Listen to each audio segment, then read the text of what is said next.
When you shoot someone with a gun, they bleed. A lot.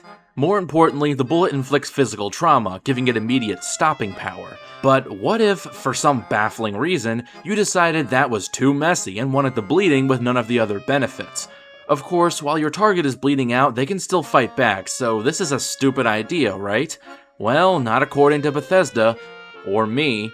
I'm the king of stupid ideas. So let's see what happens if you play as the most aggressive one-man blood bank known to man, as I ask the question, can you beat Fallout 4 with only bleed damage?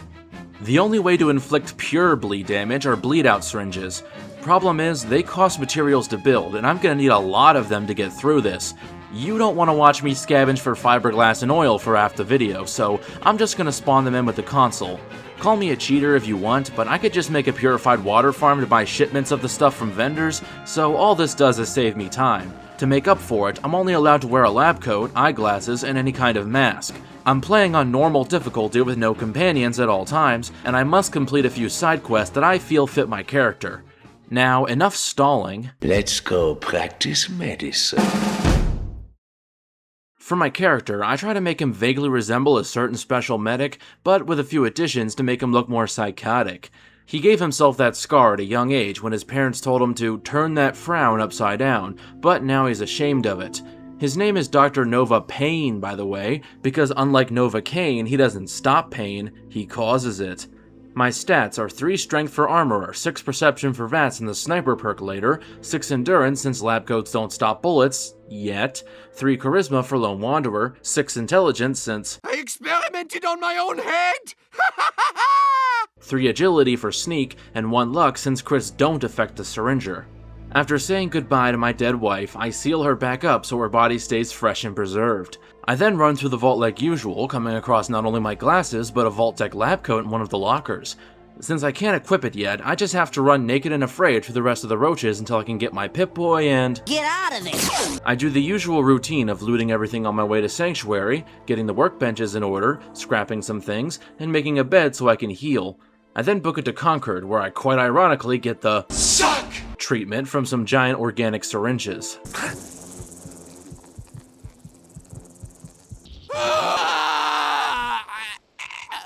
Next try, I avoid them by going into a house where I score some loot in the process. I then move on to sell some things to Carla in exchange for blood for the blood god. I must have more. Coming across the laundromat, I find that someone was very serious about keeping their bones pearly white. Huh, I admire the dedication. I then head straight to Cambridge Police Station, where I see a ghoul casually flip a car and let Buzz Lightyear over here vaporize the suckers. We appreciate the assistance, civilian. Yeah, no need to thank me. I only just stood here and did nothing. What? Northeast of here is Plumber's Secret, which, if you shoot some boards on the ceiling, drops the main weapon of this build, the Syringer. A marvel of medical engineering. Once I spawn in some ammo for it, you can see how well it exsanguates this radroach. It does bleed damage for 8 seconds, 30 bleed damage over the course of 10 seconds, which can stack and ignores armor. I get Gun Nut rank 1 when I'm in here, which will be important later. For now, I've got to settle an art debate. This guy's a synth. He's the synth. Please, you gotta believe me. Eeny, meeny, miny, dead. If that's what you want. I can't say. Scared, huh? I ain't letting you go. God, look at all the blood. I know, isn't it beautiful? Only problem is, it splashed all over my lab coat, so now I have to get a new one. Thankfully, Cambridge Polymer Labs is right nearby. Here is your lab coat and clipboard. Nice. Could do without the puke stains, but beggars can't be choosers. Thankfully, fully upgrading my Syringer with a long barrel, recoil compensating stock, and a long scope only takes 1 rank of Gun Nut to do. I'm going with a scope so I can let enemies bleed out from afar, where they can't fight back as effectively. The Syringer is naturally silent, so a sneak playstyle works nicely. I then rename it the Syringe Gun, level up from cooking some medicine, get the Aqua Boy perk, and make a cabinet for all the things I need later. Alright, time to give some bloodthirsty maniacs a taste of their own medicine. Holy shit, did he have a spring-loaded muscular system? Or this early in the game, even a single syringe is lethal, so all I have to worry about is surviving while I wait for them to die. It is interesting to note that syringes can set off gas canisters. You'd think only bullets and lasers would be able to. Well, with a bit of trial and error, I make the Raiders spill their red, white, and blue all over American history. I get the Perception bobblehead, level up to get the Sneak perk, and ditch the power armor but keep the minigun's ammo to sell later. The museum offers a good vantage point to snipe the Raiders, well, when Preston isn't being a kill stealer. Gristle and the Raider scum take a few more syringes than usual, but they can barely figure out where I am, let alone hit me, so it balances out.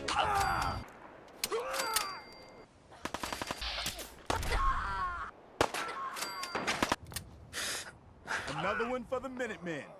Eventually, the Deathclaw gets bored and comes out to play, and while I thought I was safe up here, it quickly proves me wrong. I do the usual hide inside a building and take potshots trick to whittle the beast down, and since the syringes don't care about its armor, it works like a charm.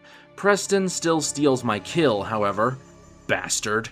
When I get back home, I make a shelf for a surgical scalpel I found in a museum that I'd like to keep. I think I'll name her Vivian Sector.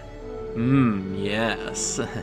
Anyways, more important things: water, defense, an extra point in perception, food, yeah, those. With the EXP from both missions, I get another rank in Sneak and the Sniper perk, which I immediately test on some wannabe pirates. Killing one of their dogs even gets me a bandana, which I can use to cover up my scars. Thank God, I don't want anyone to judge me before they get to know me. Although I will judge this raider for her poor choice of strategy.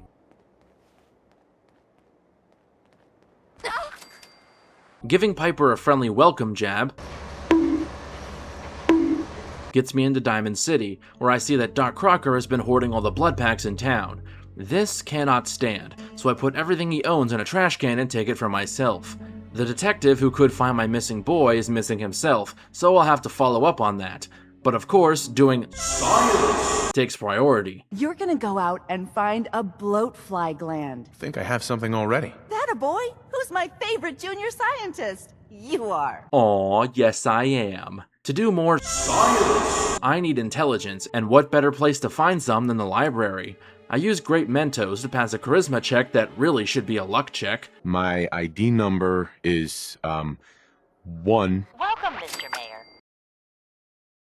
Grab the intelligence bobblehead and run out while the orcs and Necrons fight each other. On the way to the station, I watch a raider die in his lover's arms, level up to get the Lone Wanderer perk, and, because I bet I could do something useful with his blood, decide to take on Swan. Not in a fair fight, of course, I'd get slaughtered. I hide in the station and use Swan's inability to duck, sorry, that joke was foul, to slowly but surely whittle him down.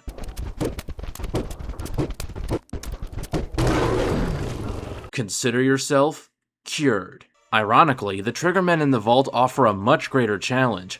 I'm a doctor, not a soldier, so their automatic weapons make mincemeat of me. I use Buff Out and Med-X on one attempt to try and tank them, but funnily enough, that's the one where I don't get spotted and beat them without a scratch. What a waste. Since the stairs provide good cover and I can run back if things get too dicey, the next few aren't as bad. Well, until Rorschach from Watchmen comes to ruin my day. Seriously, what was up with that? In close quarters, my best bet is to shoot, hide behind something as they bleed out, and repeat. An overly aggressive approach is a good way to get filled with medically unnecessary holes. I give the next few the slip and have a prolonged shootout with Dino, who can take a lot of punishment, but has a hard time hitting me with his Tommy gun. He still almost gets me, but I manage to eke out a win and heal at the nearest water fountain. Finding Nick, who has no blood to drain, so he's safe from me, we team up to make the rest of the goons pay up their blood money with interest. Coast looks clear. Hard and loud, huh? Well, it gets the job done. Too bad for whoever cleans up the floors. I know, my handiwork precedes me. That was doctor-assisted homicide! Ha ha! What a bloodbath! Skinny Malone and his crew are a bit much to handle, however. There's not enough space to sneak, and the sheer volume of fire rips me to shreds far too quickly. As a last-ditch effort, I wanted to see what would happen if I tried to backtrack, and lo and behold, Skinny and Darla following me, isolating them from their guards. Now that they're in a controlled environment, I can finish them off, heal, and deal with the stragglers with the help of Nick. I honestly never knew this was an option. Leveling up from all this, I get the Armorer perk, which will come in handy later. The talk with Nick points me to Kellogg, but since I forgot to pickpocket the mayor like I usually do, I have to head up to his office for the key. With a solid lead on Kellogg, I think it's time I took my detective work elsewhere, namely finding out where in the world is Earl Sterling. I find a receipt that leads me to Dr. Sun's place, and then I find... Oh my, it's so beautiful. I know, I have issues. It seems that Mr. Crocker has been driven insane by the... or something like that. Hey, I just became a detective a few minutes ago, cut me some slack. So it looks like the two mad doctors are gonna have to duke it out.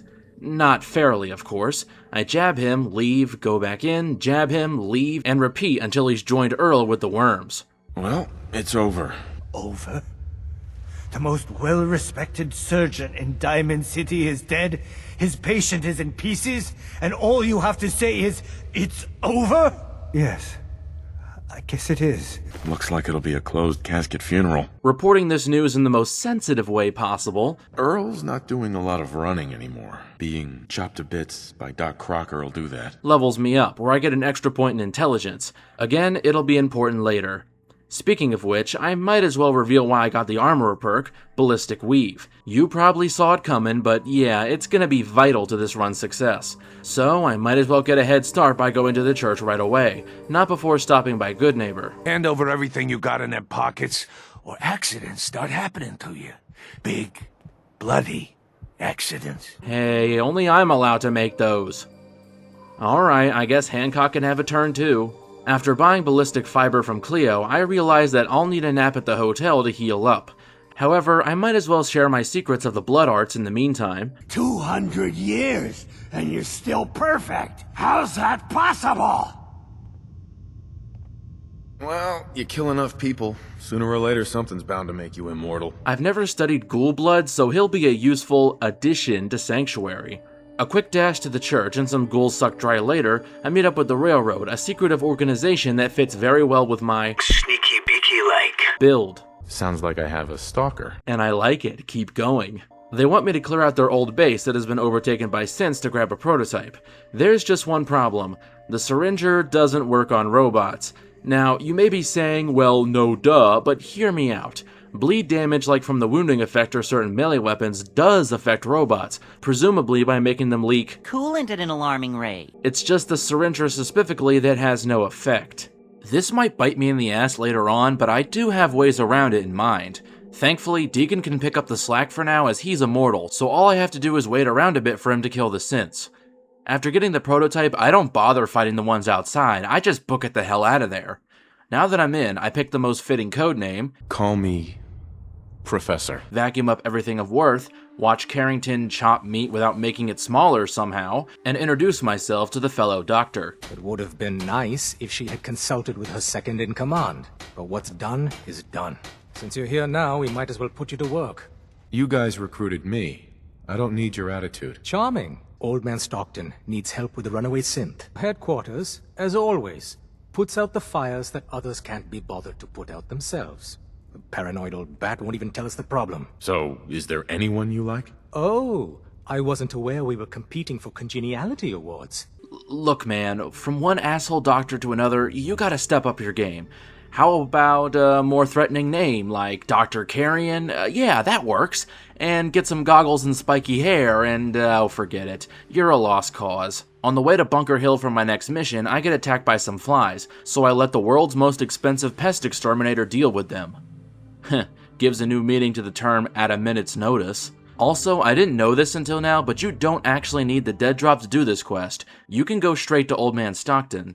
He just wants me to kill a few raiders, which I can easily handle. There are some mutants on the way to Tycon, but they mostly take care of themselves, and if they don't, they get vaporized by High-Rise's laser shotgun. Completing this levels me up, where I get the medic perk, which seems very fitting for my character. The healing leaves little time for the hurting. More importantly, I unlock the Mercer Safe House mission from Pam, which requires me to secure the workbench at Red Rocket from nothing.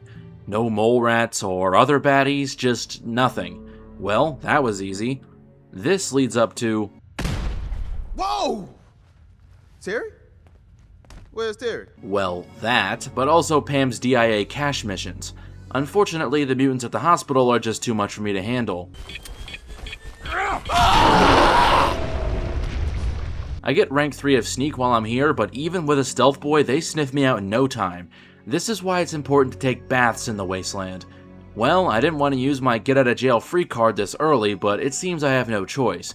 Time for Diamond City Blues.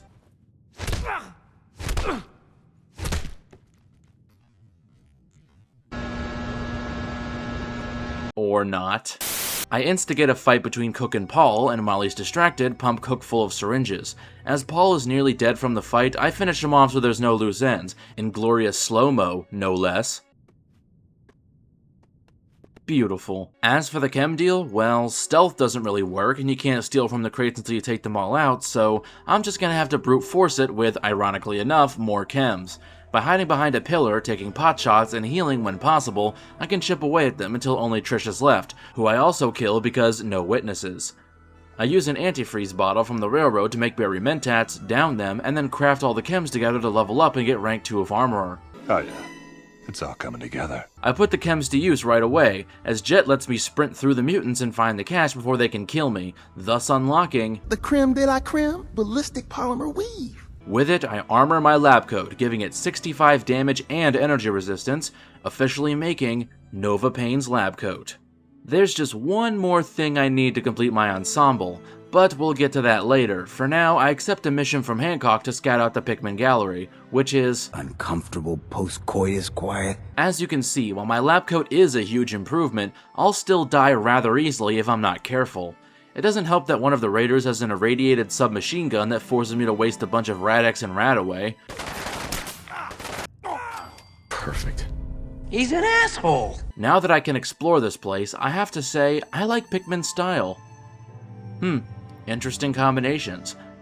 Ah, a surgical mask. Perfect. Yes, that works much, much better. And his art? Let's just say it's made for people, by people, of people. Ah, the use of color is splendid, making each detail leap to your eyes, and the line work is so violent yet precise, it evokes feelings you didn't even know you had. I ought to find the artist and give them my thanks. Whoops! That was not medicine. Did that sting? Sorry. A blood can? I have a feeling this will be useful later. Can you feel the Schadenfreude? I'm going to saw through your bones! Ain't scared yet. Why do they always gotta... When I save Pickman, I find out that we're very much alike.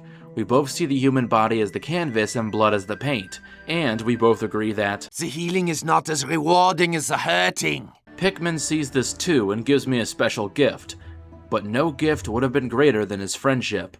Sadly, he says, as much as I appreciate your help, I work alone. So I say goodbye to my special killer and pick up his gift, Pickman's blade, and a very romantic thank you note. Pickman was using dead bodies as a canvas. It was raw, but kinda beautiful. Okay. Far be it for me to judge someone on what turns their crank. Sorry, Vivian, but someone else special has entered my life. Don't worry, we can still be friends. Alright, enough sappy stuff. It's high time I finally went after Kellogg. And by high time, I mean it literally. Since my gun doesn't affect robots, I just have to huff Buffjet and sprint through the place. With my armored coat and assortment of chems, I managed to survive. However, I now have a new problem. Kellogg is also immune to the syringer. He's not a Gen 3 synth, he's a cyborg, but I guess his cardio-regulating implants or whatever the fuck are good enough to still be immune.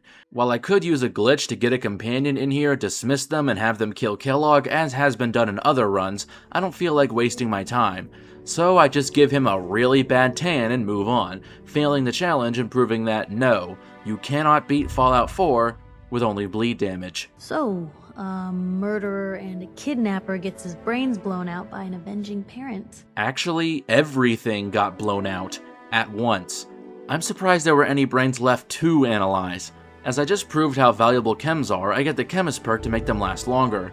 I then go through the memory sequence for the 74th million time. Technically, the corpse was defiled already. Do you have it with you? Could you say that like Dr. Frankenstein? Ego, fetch me the brain. No? No, I will not. And figure out where to go next, the glowing sea. But before that, I try to give Diamond City a little makeover. Oh, need paint for the wall? Don't worry, I have some right here. What, is that not good enough for you? Uncultured swine. Alright, to the glowing sea we go. On the way there, I fight a raider who blind fires with a missile launcher, which is still quite dangerous considering the weapon, and test my mettle against a Deathclaw without any cheese. Okay, less cheese.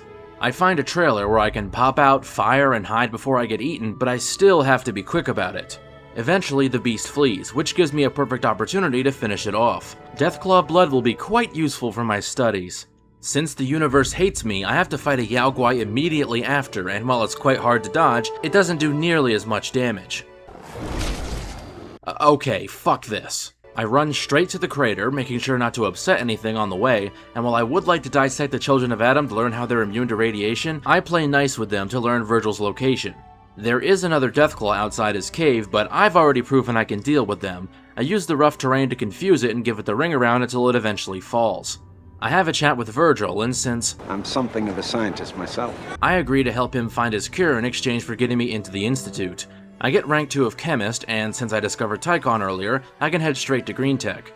Chemist immediately comes in handy against the Gunners, who can do a lot of damage to me quickly. However, their main weakness is actually their discipline. They don't charge head-on, they take cover and peek out to fire like actual soldiers. This gives me the window I need to jab them, wait for them to bleed out, and repeat as needed. While it's no walk in the park, it's not nearly as difficult as I thought it would be. Eins, zwei, drei. I do not think we bought enough body bags. Would you like a second opinion? You are all so ugly! Prepare for your examination. As you might have guessed, the Courser is also immune to syringes like Kellogg, so I have to drug up an old lady and build a chair for her to learn his UNATCO kill phrase. I could just Fat Man him again, but I feel like indirectly killing him keeps the rules slightly more intact. Slightly. I take rank 2 of Lone Wanderer, get the chip decoded, and since Mercer's safe house is already built, I already scavenged the main components and Tinker sends the rest of the materials over, I can build the teleporter right away. Oops, just gotta grab a coffee mug here, and there we go. You gotta lock in all those molecules of yours. Hopefully we won't miss any. There's only, 60 trillion of them. Actually, Tom, there are septillions of molecules in the human body. Get it right. Find a way to save them. Nobody else can. Now!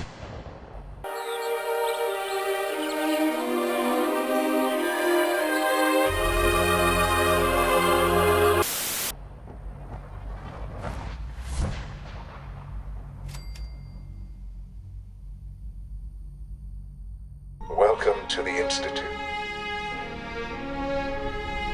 Wow, this place is beautiful. Think of the experiments I could do here. No, focus. I'm here to find my son. Oh, there he is. There's someone here. Help me. Please, Sean. I'm your father. Talk to me. Just open the door. Father? Father, help me.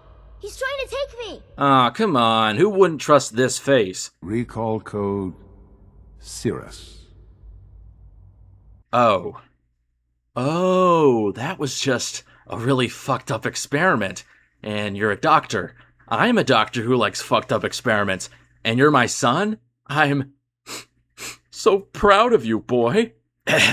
Just blending in, that's all. You look positively normal to me. See? It's working. Patriot, the railroad sympathizer, tells me I need a password for his plan to break out some synths. But before I can leave, I have to introduce myself to the directors.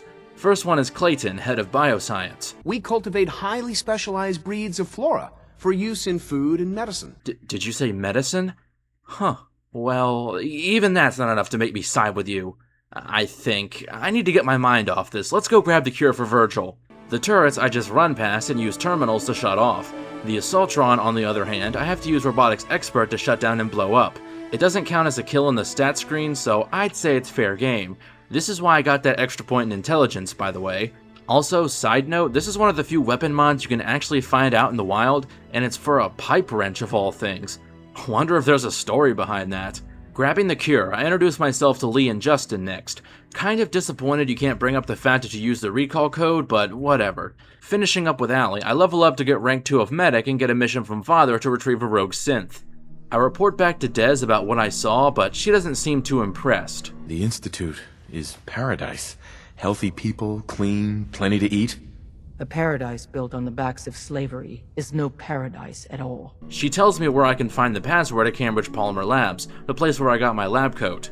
Well, it seems wrong to leave Molly hanging, so for the good of science, I shall assist her. The only enemies in here are basic ferals, which even the turrets help me with, and a glowing one that, for some reason, refuses to leave the room and eventually just lets me kill it. So there's not much to say other than I got the password, rounded up the ingredients, and used them to make the most niche piece of power armor known to man. This is Director Elwood's office.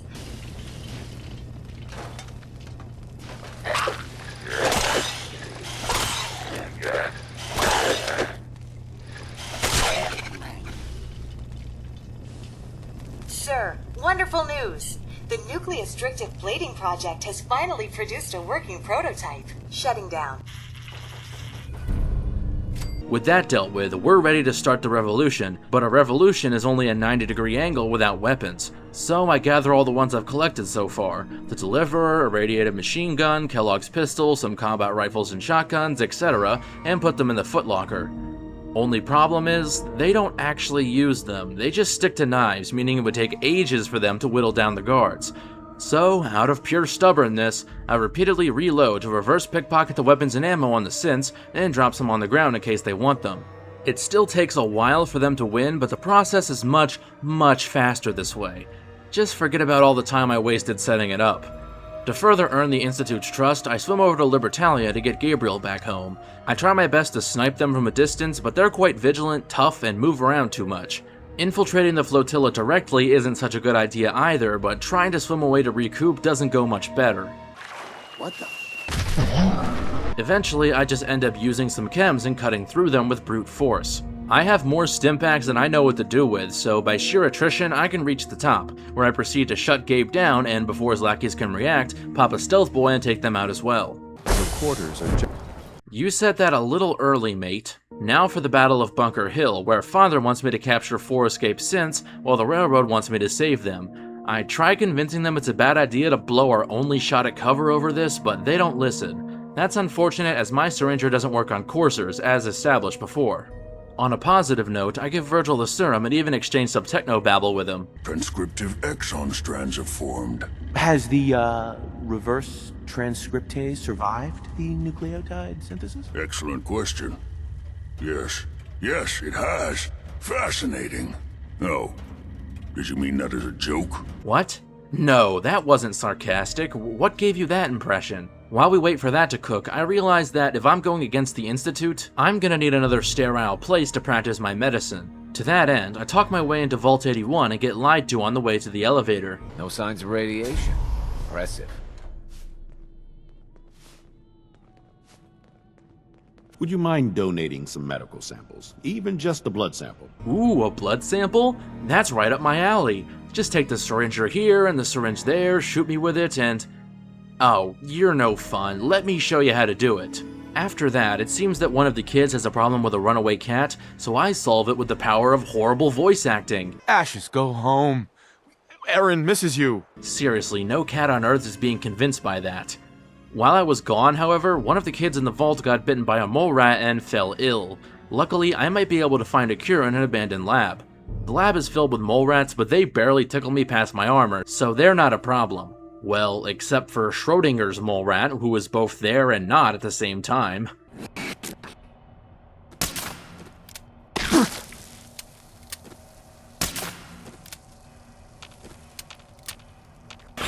Curie gives me some info on this cure, and... A single broad-spectrum cure was developed to treat them all. Wait, so this thing is a panacea, capable of curing any kind of disease?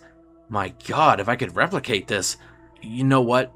One boy's life isn't potentially worth the life of millions.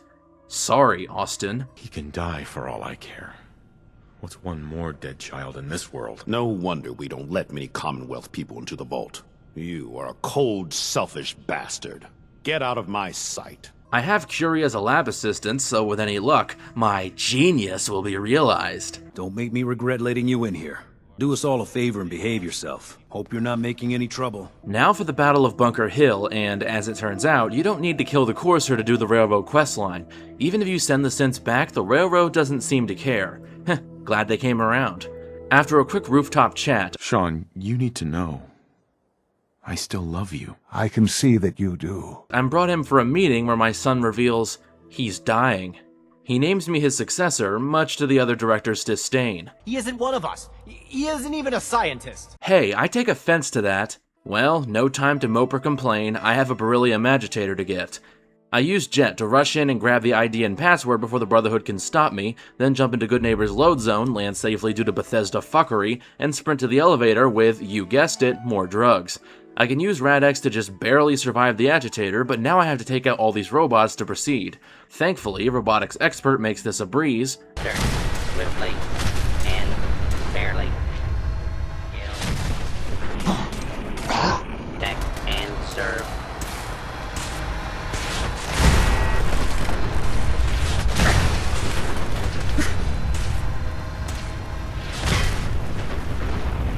And the explosions even take out the turrets, ending the lockdown immediately.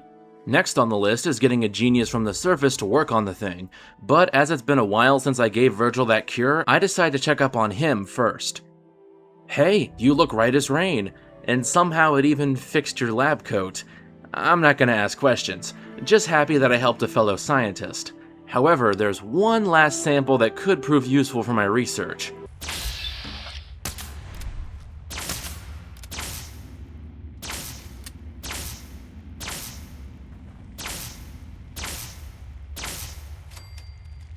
I mean, it's green, so it's gotta be healthy for you, right? Funnily enough, the gunners near the house end up scuffling with some raiders, which gives me just the distraction I need to pick them off. To convince Wallace to go to the Institute, I take Day Tripper, which has me emit a very odd sound, and then scare him into submission.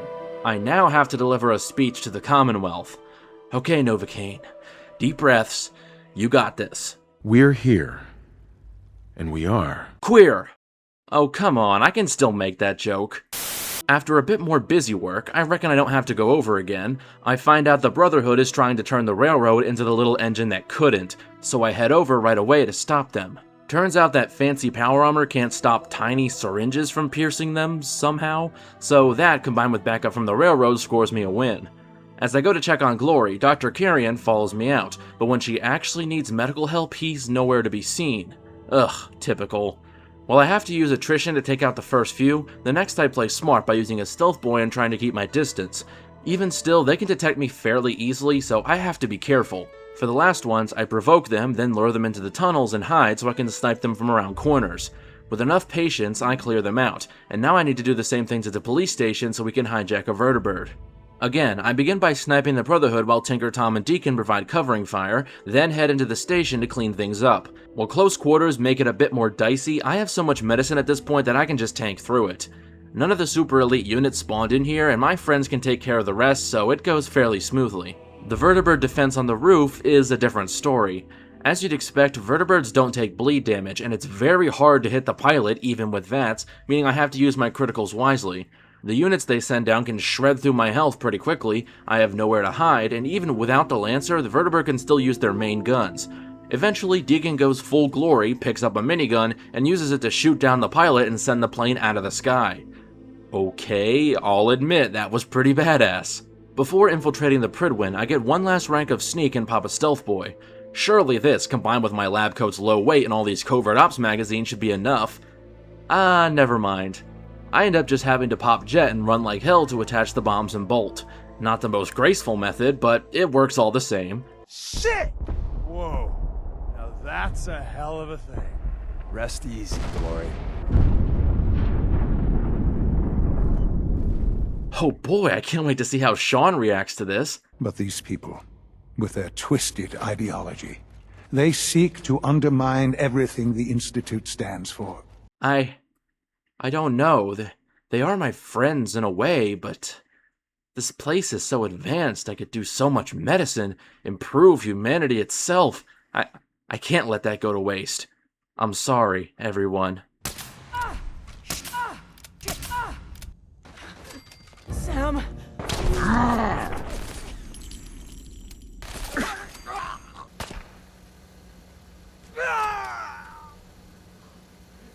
God damn you. Rest in peace, Dr. Carrion. You had potential. Oh yeah, 2 of them are trying to get back to the HQ. I'm hit! It's only a matter of time. Well, that was an odd way to die. And Deacon just made it back, but holy Jesus, he's still a badass.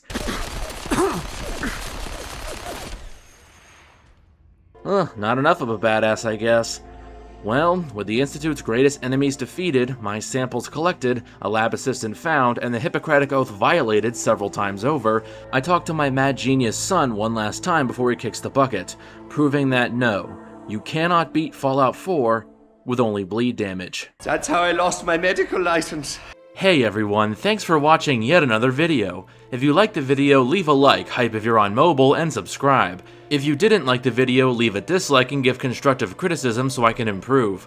Also, leave your ideas for new videos in the comments. If you really want to support me, subscribe to my Patreon or become a channel member, which will get you shouted out, guarantee a chat with me, and make your ideas more likely to become reality. Plus, it's only 17 cents a day. Even just 20 subscribers to my Patreon would mean a lot to me and help me put out even better content.